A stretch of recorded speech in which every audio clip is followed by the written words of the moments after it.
Cantando ese himno, estaba pensando en el hecho de que hay verdades teológicas a las que uno no debe acostumbrarse. Y ciertamente el hecho de que estamos unidos a Cristo, vamos a hablar un poco de eso en este mensaje. Pero quiere el Señor que nunca nos acostumbremos a cantar verdades tan gloriosas y tan hermosas. Quiero dar las gracias a los hermanos del IDEX y a la iglesia de Grace por darme la oportunidad de estar de nuevo en este púlpito que ha sido un ícono de la predicación expositiva en el siglo XX. Y es un honor estar aquí, es un gozo poder conocer a tantos hermanos y hermanas. Gracias por haber venido de tan lejos algunos para escuchar la palabra de Dios. Quiero por favor que vayan conmigo al libro de Romanos capítulo 4, y vamos a leer los versículos 23 al 25. Romanos capítulo 4, versículo 23 al 25. Dice Pablo: y no solamente con respecto a él, y veremos en el contexto que se refiere a Abraham, no solamente con respecto a él se escribió que le fue contada, sino también con respecto a nosotros, a quienes ha de ser contada. Esto es, a los que creemos en el que levantó de los muertos a Jesús, Señor nuestro, el cual fue entregado por nuestras transgresiones y resucitado para nuestra justificación. Alguien dijo una vez que el Evangelio no solo es el corazón de la Biblia, sino también el corazón que bombea vitalidad a la iglesia. Si no entendemos el Evangelio, no entendemos la Biblia. Y si no entendemos la Biblia, no hay salvación. Y si no hay salvación, no puede haber iglesia. Así que sin el Evangelio no entendemos las Escrituras. Sin el Evangelio no hay personas que puedan ser salvadas. Sin el Evangelio no habría iglesia. Pero aún podemos dar un paso más y decir que ningún verdadero creyente puede seguir creciendo en su fe, ni podrá luchar eficazmente contra el pecado que todavía mora en él, a menos que continúe aplicándose ese evangelio cada día. Por eso alguien decía que el diablo pone todo su empeño en detener el avance del evangelio. Y si no puede detenerlo, en cambiarlo. Y si no puede cambiarlo, en mezclarlo. Y si no puede mezclarlo, en reinterpretarlo. Y si no puede reinterpretarlo, en diluirlo. Y si no puede diluirlo, en distraernos en otras cosas para que no le prestemos al evangelio la atención que debemos prestarle en la iglesia. El punto es, mis hermanos, que el diablo hará todo lo que esté a su alcance para que el mensaje del evangelio no sea debidamente proclamado. Por lo tanto, si nosotros queremos ver a los pecadores venir a Cristo en arrepentimiento y fe, y queremos promover el crecimiento espiritual en la iglesia, es necesario que amemos, protejamos, proclamemos con pasión y con convicción el evangelio. Pero eso solo será posible si nosotros tenemos un claro entendimiento de lo que ese evangelio es y de lo que ese evangelio implica. Y eso es precisamente lo que queremos exponer en esta tarde a la luz de este texto en la carta de Pablo a los romanos, el cual resume en una forma magistral el contenido del evangelio. De hecho, Martín Lutero decía de este versículo, el versículo 25, él decía que comprende todo el cristianismo. Romanos 4:25, dice Lutero, resume el todo del cristianismo. Mis hermanos, este es el corazón de lo que nosotros debemos creer para ser salvos: que Cristo fue entregado por nuestras transgresiones, que Él fue resucitado para nuestra justificación.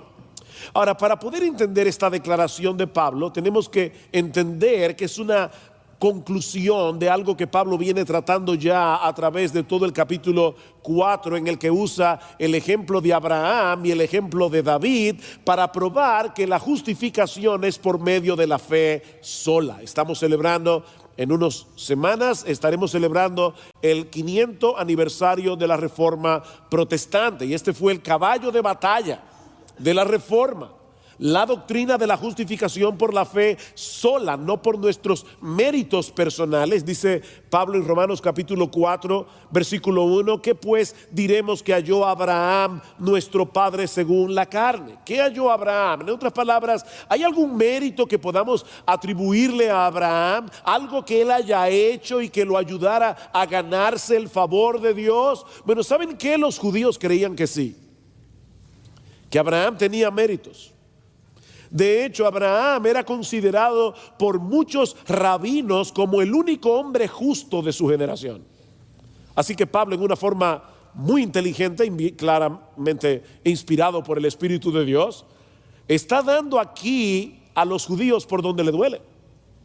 Porque ellos sí creían que Abraham era justificado por sus obras. Por ejemplo, en el libro de los Jubileos, un libro que fue escrito en el siglo II antes de Cristo, dice literalmente que Abraham fue perfecto en todas sus obras con el Señor y agradable en justicia todos los días de su vida. Y en Primera de Macabeos, no les voy a pedir que busquen eso en sus Biblias porque no está, yo espero que no esté. Pero en Primera de Macabeos capítulo 2, en el versículo 52, dice, el autor se pregunta, ¿no fue acaso Abraham hallado fiel cuando fue puesto a prueba y su fidelidad le fue contada por justicia?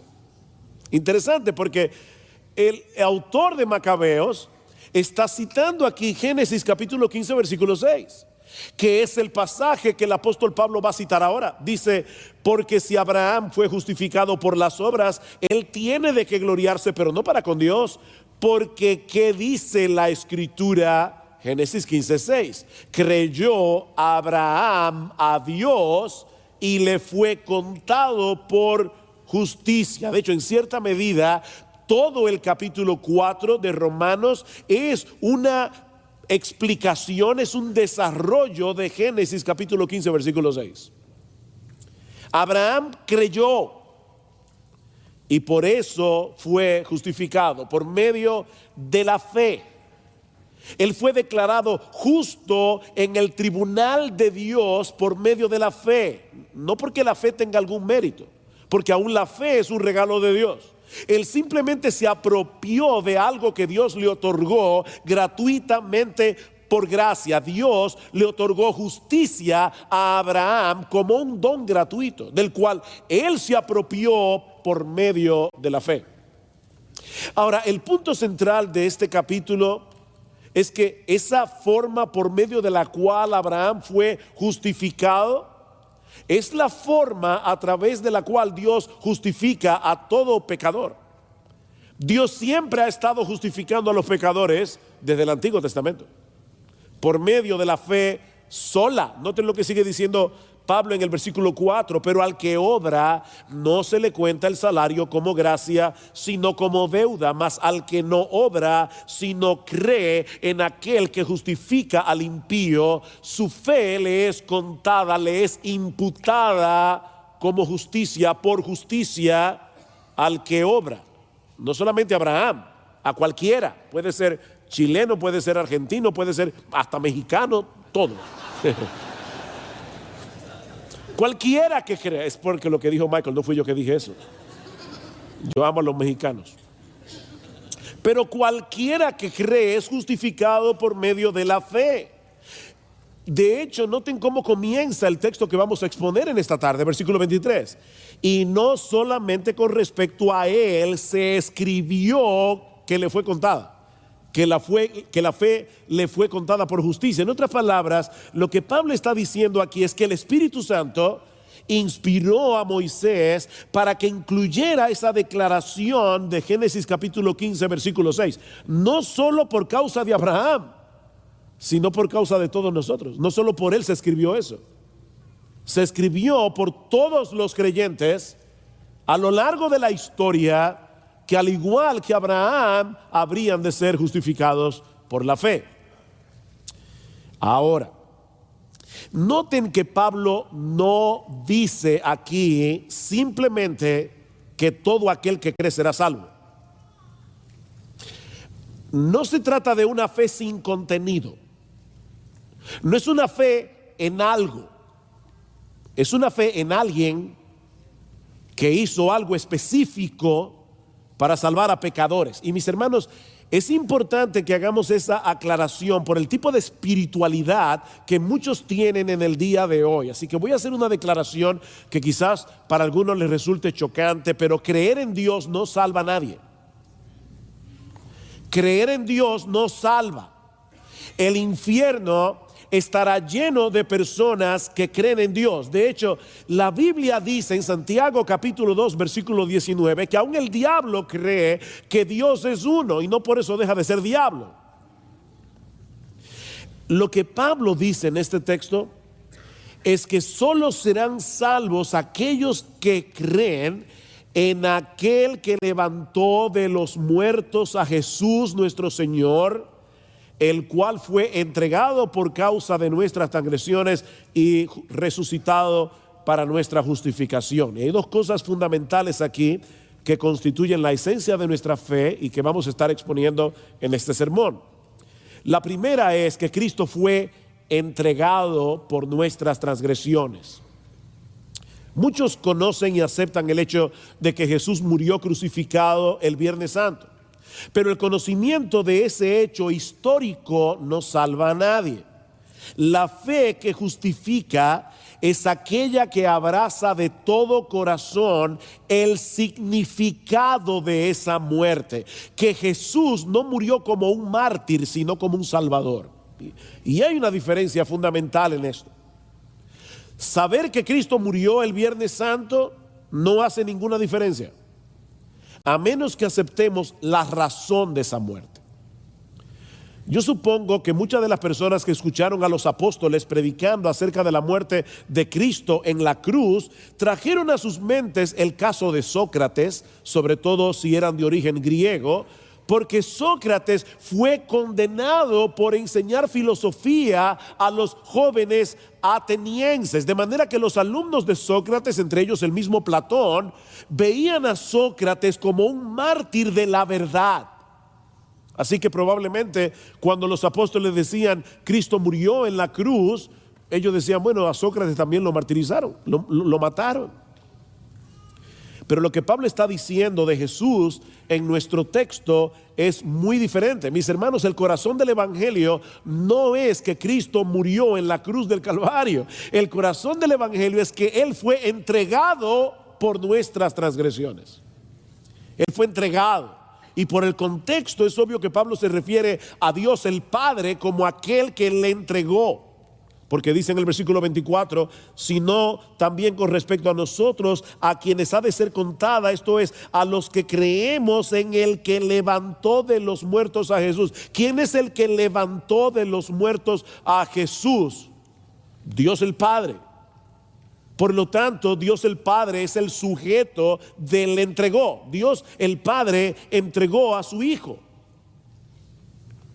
Todos los que intervinieron en la muerte de Jesús fueron responsables de sus acciones. Judas, Herodes, Pilato, los soldados romanos, la turba de judíos guiados por los líderes religiosos de Israel. Todos ellos son culpables de la muerte de Cristo, pero ninguno de ellos entregó a Jesús por causa de nuestras transgresiones.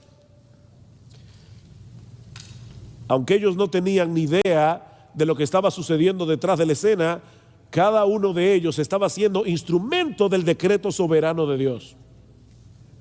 ¿Recuerdan ustedes aquel incidente cuando Pedro y Juan fueron encarcelados porque estaban predicando el evangelio y fueron llevados al concilio de Jerusalén y fueron amenazados para que no siguieran predicando en el nombre del Señor? ¿Qué hicieron ellos? Reunieron a la iglesia, se pusieron a orar, pidiéndole a Dios que les diera valentía para seguir predicando la palabra, y en una parte de la oración ellos hacen esta impresionante declaración: porque verdaderamente se unieron en esta ciudad contra tu santo Hijo Jesús, a quien ungiste Herodes y Poncio Pilato con los gentiles y el pueblo de Israel, para hacer cuanto tu mano y tu consejo habían antes determinado que sucediera. De paso, hermanos, yo creo que si nosotros quisiéramos borrar la soberanía de Dios de la Biblia, tendríamos que borrar la Biblia. Porque es que la soberanía de Dios está en todas partes. Ellos hicieron cuanto tu mano y tu decreto habían antes determinado que sucediera. Fue Dios el Padre el que entregó a Dios el Hijo para que diera su vida en la cruz por nuestros pecados. Eso es lo que Pablo dice más adelante en Romanos capítulo 5, versículo 8. Dice: mas Dios muestra su amor para con nosotros, en que siendo aún pecadores, Cristo murió por nosotros. Dios lo entregó. Y en Romanos capítulo 8, versículo 32, dice: el que no escatimonia a su propio Hijo. ¿Quién fue el que no escatimonia a su propio Hijo? Sino que lo entregó por todos nosotros. ¿Cómo no nos dará también con él todas las cosas? ¿Quién fue, mis hermanos, el que entregó a su Hijo? Fue Dios el Padre. Él murió en la cruz por cada una de nuestras ofensas al carácter santo y justo de Dios. Él murió por todas las veces que nosotros hemos violado su ley. Para la mayoría de las personas en el día de hoy esto es incomprensible. Si Dios es amor, como dice la Biblia, y todopoderoso, ¿por qué no decidió perdonarnos a todos sin tener que sacrificar a su propio Hijo? ¿Por qué? Porque ese Dios de amor también es perfectamente santo, también es perfectamente justo, y la justicia demanda que el malhechor reciba lo que merece. Veo a muchas mujeres aquí. Imagínate a una mujer que llega a su casa y se encuentra a su esposo en los brazos de otra, siéndole infiel. ¿Cómo reaccionan las mujeres normales en una situación como esta? Mira, mi amor, para resolver esto de la manera más civilizada, me voy de casa por media hora para que ella recoja sus cosas y se vaya. Y luego yo regreso y la vida sigue como si nada, ¿verdad? Ninguna mujer normal reacciona así. No, mis hermanos. Es por eso que el perdón siempre resulta costoso para el que perdona. El perdón siempre encierra un costo. Hay que asumir un costo para poder perdonar al que nos ha agraviado. Actualmente en nuestro país se está juzgando un caso de corrupción en el que uno de los tantos, en el que algunos funcionarios del gobierno parecen haber recibido grandes sumas de dinero para favorecer a una constructora extranjera. Ahora, imagínense que mañana aparece en los diarios esta noticia. Esta es la lista de aquellos inculpados en el caso que nos ocupa y fueron hallados culpables, pero el presidente de la República, en un acto sin precedente de amor y de misericordia, decidió perdonarlos a todos y hacer como si nada hubiera pasado. La pregunta es: ¿cómo ustedes creen que reaccionaríamos la mayoría de los dominicanos? ¿Alabando al presidente por su amor y compasión? Por supuesto que no. Reaccionaríamos indignados por la injusticia que se ha cometido. Hay algo en nosotros que demanda una satisfacción, porque fuimos creados a la imagen de un Dios justo. Deseamos de todo corazón que cada cual reciba lo que merece, excepto, por supuesto, cuando se trata de nosotros. En otras palabras, nosotros queremos justicia para los demás. Para nosotros queremos misericordia. Pero la Biblia dice que algún día todos vamos a comparecer ante el tribunal de Dios, y en ese día la justicia prevalecerá por encima de todo lo demás. De manera, mis hermanos, que hay una tensión formidable entre el amor de Dios y la justicia de Dios. No una contradicción, sino una tensión. ¿Cómo puede un Dios justo perdonar en su amor a pecadores culpables y seguir siendo justos? Esa es la tensión. ¿Cómo resolver ese dilema entre la justicia y el amor de Dios? Por ejemplo, dice en Isaías capítulo 45, versículo 21, que nuestro Dios es justo y salvador. Pero eso es un problema. ¿Cómo puede ser Dios justo y salvador? No parece posible desde nuestra perspectiva humana que Él sea las dos cosas al mismo tiempo. ¿Cómo resolver, mis hermanos, ese dilema entre el Dios que debe castigar al pecador porque Él es justo, pero al mismo tiempo en su amor desea salvarlo porque Él es salvador? Bueno, la Biblia dice dos cosas acerca de esto. La primera es que solo Dios mismo podía llegar a ser nuestro Salvador. La Biblia dice eso. Solo Dios puede salvar. Nadie más puede hacerlo.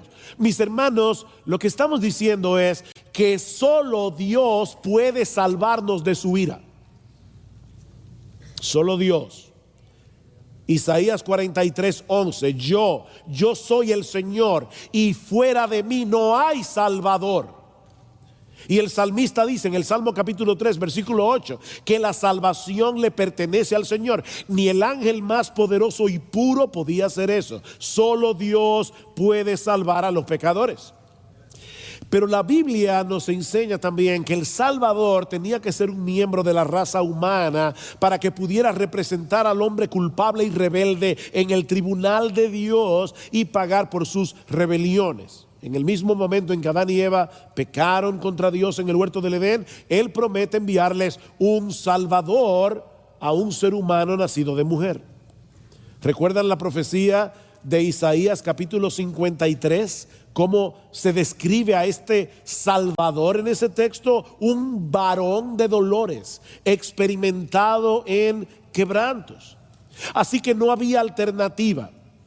El Salvador de los pecadores tenía que ser Dios y hombre a la vez.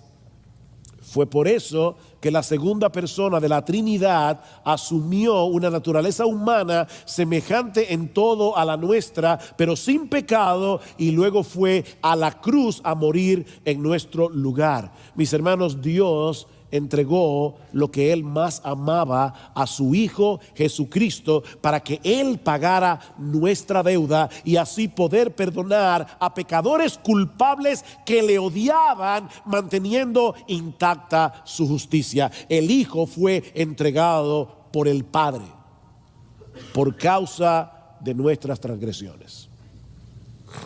Así que no fue un mártir el que dio su vida el Viernes Santo, fue un Salvador.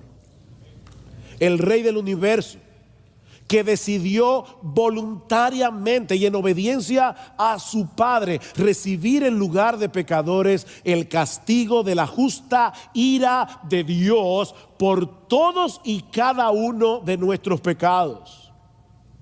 Al que no conoció pecado, por nosotros Dios lo hizo pecado para que nosotros fuésemos hechos justicia de Dios en Él.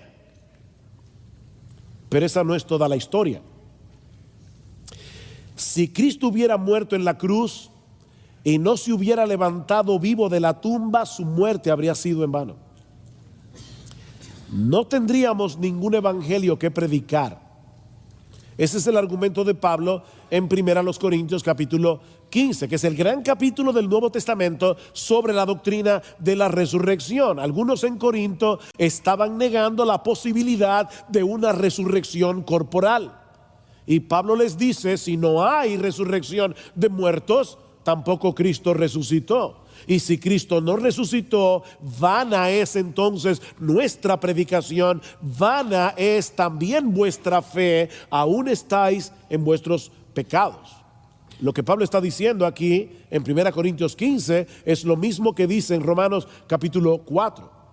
Para ser salvos no basta con creer que Cristo fue entregado por nuestras transgresiones, sino también, en segundo lugar, que Él fue resucitado para nuestra justificación. Vean otra vez versículos 23 y 24. Y no solamente con respecto a Él se escribió que le fue contada, sino también con respecto a nosotros, a quienes ha de ser contada, esto es, a los que creemos en el que levantó de los muertos a Jesús, Señor nuestro. Yo le decía a mi esposa en estos días, la verdad es que el hecho de que la gente no crea que la Biblia es la palabra de Dios es una demostración de las tinieblas del pecado en el corazón del hombre. Porque la Biblia es un libro que no puede ser explicado si no es a través de la inspiración del Espíritu Santo. Mira, mi hermano, cuando alguien te diga, pruébame que la Biblia es la palabra de Dios, no caigas en esa trampa. Dile tú, pruébame que no lo es. Toma la Biblia con esta unidad tan perfecta que la Biblia tiene y pruébame que la Biblia no es la palabra de Dios. ¿Por qué se encuentra esa historia de Abraham en Génesis capítulo 15? Por causa de lo que Cristo iba a hacer miles de años después. Esa historia no se encuentra allí para que sepamos cómo fue salvo Abraham. Fue escrita por inspiración del Espíritu Santo para enseñarnos que cualquier pecador que haya sido salvado a lo largo de toda la historia de la redención ha sido solamente por la fe. Nunca ha sido por las obras. Nunca ha habido otro medio de salvación. Abraham creyó y le fue contada por justicia. La salvación siempre ha sido por medio de la fe y solo por medio de la fe. Ahora bien, hermanos, ¿qué fue lo que Abraham creyó en aquel momento de la historia redentora? ¿Saben qué fue lo que Abraham creyó? Que Dios es capaz de darle vida a un muerto. De ahí la conexión con la resurrección de Jesús. Abraham se anticipó a nuestra fe en el Cristo resucitado al creer que Dios era capaz de darle vida a un muerto. Eso es lo que Pablo nos explica desde el versículo 16 del capítulo 4. Vean el contexto de Romanos 4. Por tanto, es por fe para que sea por gracia, a fin de que la promesa sea firme para toda su descendencia, no solamente para la que es de la ley, sino también para la que es de la fe de Abraham, el cual es padre de todos nosotros, como está escrito: te he puesto por padre de muchas gentes, colombianos, argentinos, mexicanos, dominicanos, chilenos, costarricenses, puertorriqueños, de muchas gentes delante de Dios, a quien creyó, el cual da vida a los muertos y llama las cosas que no son como si fuesen. Dios le prometió un hijo a Abraham y él creyó en esa promesa, a pesar de que era imposible para él tener un hijo. No solo porque Abraham tenía casi 100 años y Sara alrededor de 90, sino también porque Sara era estéril. ¿Ustedes imaginan a Sara llegando a ginecología y obstetricia? Ella está buscando el departamento de ginecología. Viene a visitar a su bisnieta que está dando a luz. No, ella está embarazada. Por eso es que se llama Isaac. Isaac se llama risa, es que da risa.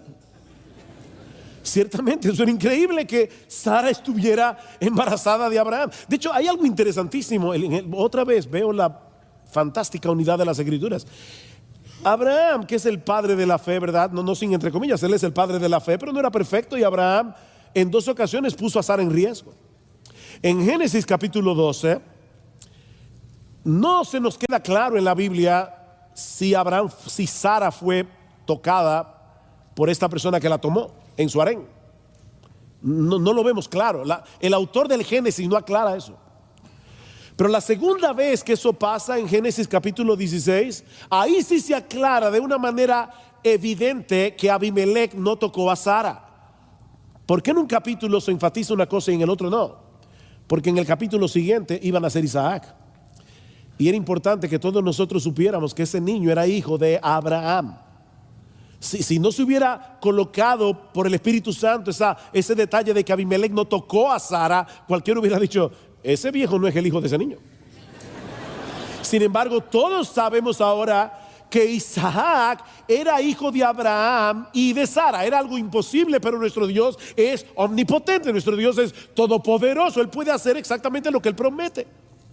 Así que Abraham creyó que Dios es poderoso de traer vida a través de un vientre muerto. Mis hermanos, esa es la promesa. Eso fue lo que Abraham creyó. Y sigue diciendo Pablo, él creyó en esperanza contra esperanza para llegar a ser padre de muchas gentes conforme a lo que se le había dicho, así será tu descendencia. Y Pablo aclara, y no se debilitó en la fe al considerar su cuerpo que estaba ya como muerto, siendo de casi 100 años, o la esterilidad de la matriz de Sara, también estaba muerta la matriz de Sara. Tampoco dudó por incredulidad de la promesa de Dios, sino que se fortaleció en fe, dando gloria a Dios, plenamente convencido de que también era poderoso para hacer todo lo que había prometido, por lo cual también su fe le fue contada por justicia. ¿Se dan cuenta, hermanos? La fe de Abraham fue muy específica. Él creyó que Dios podía cumplir su promesa de darle un hijo, aunque ellos estaban casi muertos. Y en Hebreos capítulo 11, a partir del versículo 17, dice que cuando Abraham fue probado, él también creyó que si mataba a Isaac, Dios podía resucitarlo, Dios podía traerlo de los muertos. Y dice el autor de Hebreos, de donde en cierto modo lo recibió. Porque en la mente de Abraham, Isaac ya estaba muerto cuando Dios le pidió que lo sacrificara. Así que, hermanos, la fe que opera para justificación es muy similar a la fe que tuvo Abraham. ¿Se dan cuenta?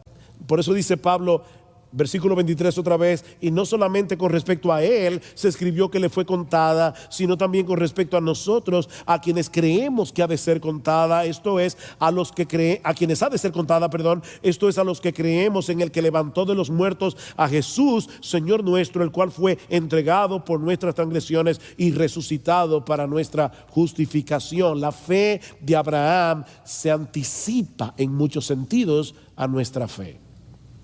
Él creyó que el vientre muerto de Sara podía engendrar vida simplemente porque Dios lo prometió. Él creyó que si mataba a Isaac, Dios lo iba a resucitar de los muertos, porque Él le prometió una descendencia. Y nosotros creemos, 2000 años después, que por ese mismo poder, la tumba de Cristo no pudo retener su cuerpo muerto,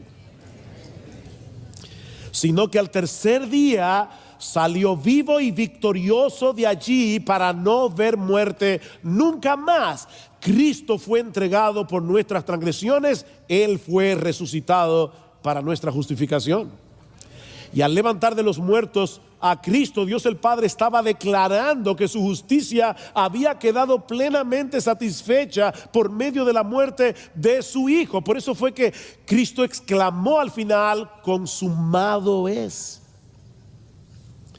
Él sabía que la deuda de todos y cada uno de los pecadores por los cuales Él vino a morir estaba cancelada para siempre. Ahora, imagínense a las personas que estaban al pie de la cruz y escucharon a Jesús exclamar, consumado es. ¿Cómo ustedes creen que interpretaron ellos estas palabras? ¿Ya todo se acabó? El que pretendía ser el Salvador del mundo murió en una cruz entre dos malhechores y luego fue enterrado en una tumba como cualquier ser humano común y corriente. De hecho, hasta sus mismos discípulos creyeron que ese era el fin.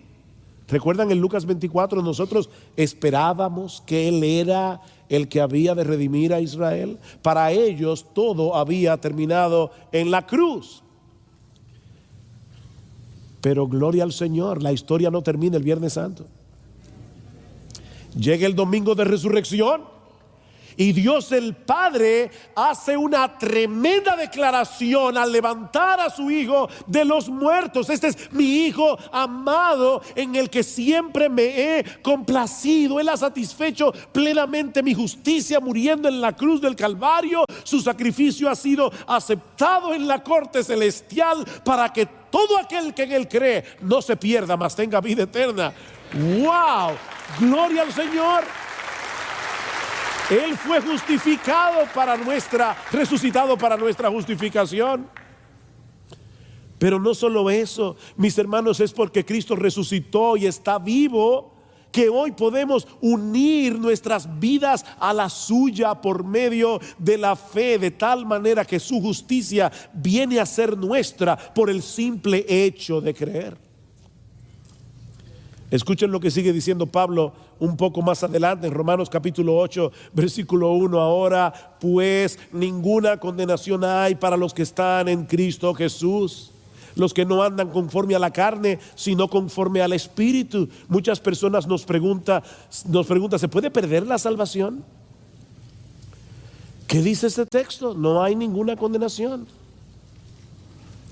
Para que un verdadero creyente se pierda, Jesús tiene que dejar de ser justo, porque es su justicia la que nos salva, no la mía ni la tuya. Mis hermanos, déjenme decirles algo con toda claridad: la salvación es por obras, pero no por la tuya, por la de Él. Y Él obró perfectamente. Jesús nunca pecó. Jesús cumplió perfectamente la ley en nuestro lugar. Por eso es que no basta con decir Jesús murió por mí. No, Él también vivió por mí. Él no solamente murió por mí, Él vivió por mí. Y eso es lo que el Padre estaba declarando al resucitarlo de los muertos. Ahora nuestra vida está unida a la de Cristo, y por eso ya no hay condenación. ¿Por qué no? Porque todos los creyentes estamos en Él, unidos a Él por la fe. En otras palabras, Él hizo todo lo que hizo como nuestro representante. Fuimos elegidos por el Padre desde antes de la fundación del mundo, y eso no lo dice Calvino, lo dice Pablo en Efesios 1:3. Elegidos desde antes de la fundación del mundo, para que Él nos representara en su muerte y en su resurrección. Es por eso que más adelante en el capítulo 2 de su carta a los Efesios, Pablo dice que todos nosotros, los que hemos creído en Cristo, a todos nosotros Dios nos dio vida juntamente con Él. Dios nos dio vida juntamente con Él. Pero ¿saben qué? Juntamente con Él nos resucitó. Y asimismo nos hizo sentar en los lugares celestiales en Cristo Jesús. No, pastor, yo estoy sentado en Grace Community Church. Eso es tan seguro que Pablo lo da como un hecho pasado. Donde esté Cristo estaremos tú y yo. Si estamos unidos a Él, nuestras vidas están unidas a Jesús por medio de la fe, y por lo tanto nosotros vivimos también porque Él está vivo. Estamos unidos a un Salvador que no está muerto. Un Salvador muerto no puede darle vida a nadie, pero Cristo resucitó y nosotros resucitamos juntamente con Él. Todos nuestros pecados fueron clavados con Él en la cruz, y cuando Él salió de la tumba el domingo de resurrección, nosotros resucitamos con Él para andar en novedad de vida. Eso es lo que Pablo nos enseña en Romanos capítulo 6. ¿Por qué tú y yo podemos andar en santidad? No perfecta, pero sí sincera y genuina y creciente, como predicaba nuestro hermano hace un momento. Porque nuestras vidas están unidas al Cristo vivo. Dice Pablo, porque somos sepultados juntamente con Él para muerte por el bautismo, a fin de que como Cristo resucitó de los muertos por la gloria del Padre, así también nosotros andemos en vida nueva. Porque si fuimos plantados juntamente con Él en la semejanza de su muerte, así también lo seremos en la de su resurrección, sabiendo esto, que nuestro viejo hombre fue crucificado juntamente con Él, para que el cuerpo del pecado sea destruido, a fin de que no sirvamos más al pecado. ¿Ven el punto, mis hermanos? Nuestras vidas están unidas a un Cristo que murió y resucitó, y por lo tanto podemos estar absolutamente seguros de dos cosas. En primer lugar, que ya no tenemos cuentas pendientes en el tribunal de Dios. Ya no tenemos cuentas pendientes en el tribunal de Dios. Pero en segundo lugar, la vida del Cristo resucitado ahora se manifiesta en nosotros para que no sigamos siendo siervos del pecado. Y cuando ese Cristo victorioso regrese en gloria, todos los que han muerto unidos a Él por la fe serán resucitados, y todos los que hayamos quedado en hasta aquel momento seremos transformados, seremos arrebatados, dice, seremos transformados en un abrir y cerrar de ojos, para tener un cuerpo semejante al suyo después de la resurrección. Eso es un hecho, mis hermanos, porque Cristo murió y resucitó como nuestro representante. Hay un corredor dominicano llamado Félix Sánchez, ganó la medalla de oro en Atenas en el año 2004 y luego en Londres en 2012 en la disciplina de 400 metros en valla.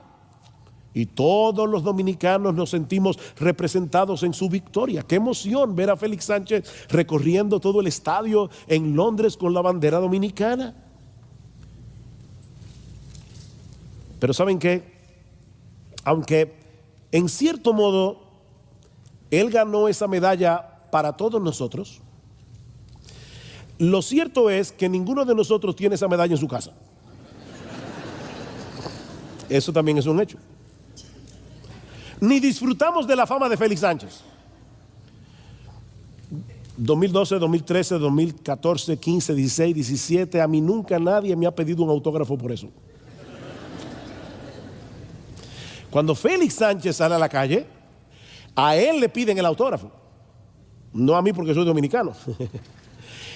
De manera, mis hermanos, que aunque él corrió en representación de nuestro país y todos celebramos sus victorias, hay un sentido muy personal en lo que él hizo. Pero con Cristo no fue así. Su victoria es nuestra. Su victoria es nuestra victoria. Absolutamente nuestra. Cuando Jesús se levantó de la tumba al tercer día, mis hermanos, todos los creyentes ganamos con Él. Y no una medalla de oro. Ganamos la plena aceptación de Dios el Padre.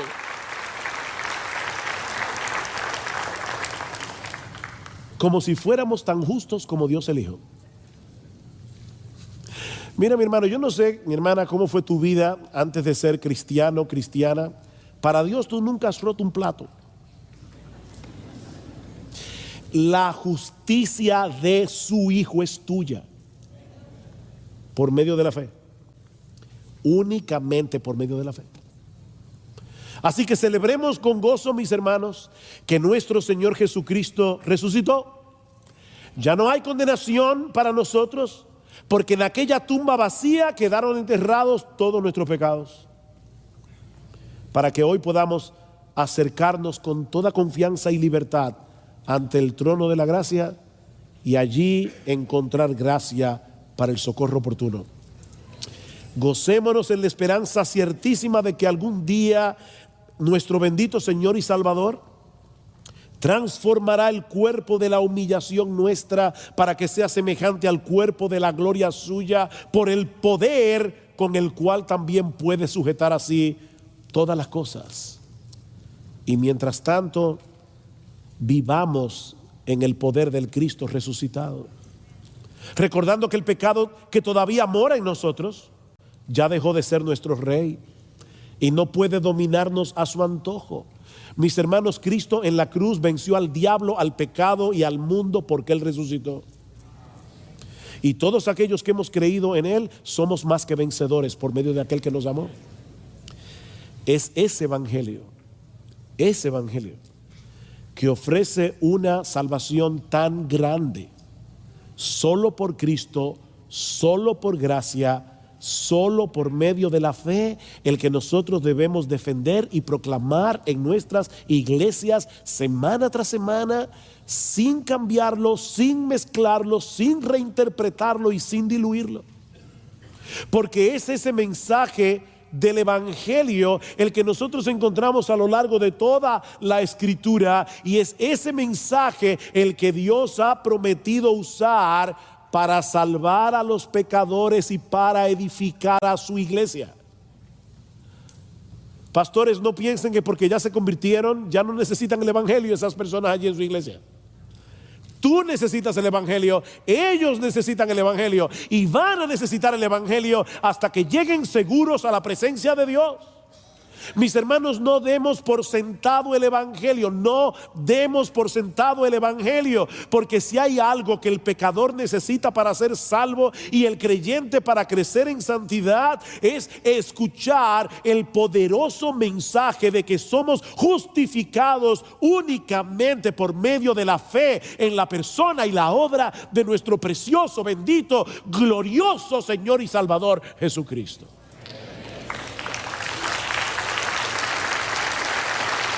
Decía Juan Calvino, y con esta cita concluyo: sin el evangelio todo es inútil y vano. Sin el evangelio no somos cristianos. Sin el evangelio toda riqueza es pobreza, toda la sabiduría es locura ante Dios, la fortaleza es debilidad y toda la justicia del hombre está bajo la condenación de Dios. Pero por el conocimiento del evangelio somos hechos hijos de Dios, hermanos de Jesucristo, conciudadanos del reino de los cielos, herederos de Dios con Jesucristo, por quien los pobres se hacen ricos, los fuertes se hacen débiles, los simples se hacen sabios, los pecadores son justificados, los desolados son consolados, los inseguros son asegurados y los esclavos son libertados. El evangelio es palabra de vida. Gloria al Señor.